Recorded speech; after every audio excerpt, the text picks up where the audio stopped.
চরম বেইজ্জতি, ধীর ব্যাটিংয়ের জন্য মাঝ মাঠে তাড়িয়ে দেওয়া হলো রিজওয়ানকে। বন্ধুরা, আপনারা যদি দেখতে চান তাহলে ভিডিওটি শেষ অবধি দেখতে হবে, চ্যানেলটিকে সাবস্ক্রাইব করে একটা লাইক দিতে হবে এবং নোটিফিকেশন বেল আইকন দাবাতে হবে। অস্ট্রেলিয়ার টি-20 লিগে চরম বেইজ্জতির মুখে পড়লেন পাকিস্তানি ক্রিকেটার মোহাম্মদ রিজওয়ান।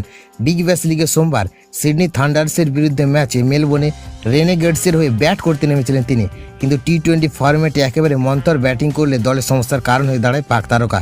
শেষ পর্যন্ত অধিনায়ক বাধ্য হয়ে তাকে রিটায়ার্ড আউট ঘোষণা করেন। মাথা নিচু করে মাঠ ছাড়া সেই দৃশ্য ইতিমধ্যে সোশ্যাল মিডিয়ায় ভাইরাল। বিগ ব্যাশ লিগের 33তম ম্যাচে 4 নম্বরে ব্যাট করতে নামেন রিজওয়ান।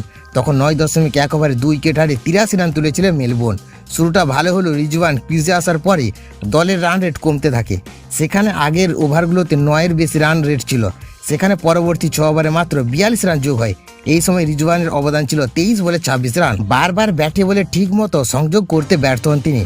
ধীরগতির ব্যাটিং একেবারে পছন্দ হয়নি টিম ম্যানেজমেন্টের, ফলে 18তম ওভারে তাকে রিটায়ার্ড আউট করে মাঠ থেকে তুলে দেওয়া হয়।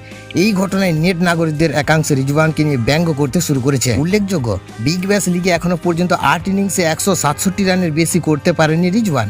একটি সেঞ্চুরিও নেই তার ঝুলিতে। তার উপর এমন অপমানজনকভাবে মাঠ ছাড়ার ঘটনা সমালোচনা আরও তীব্র হয়েছে।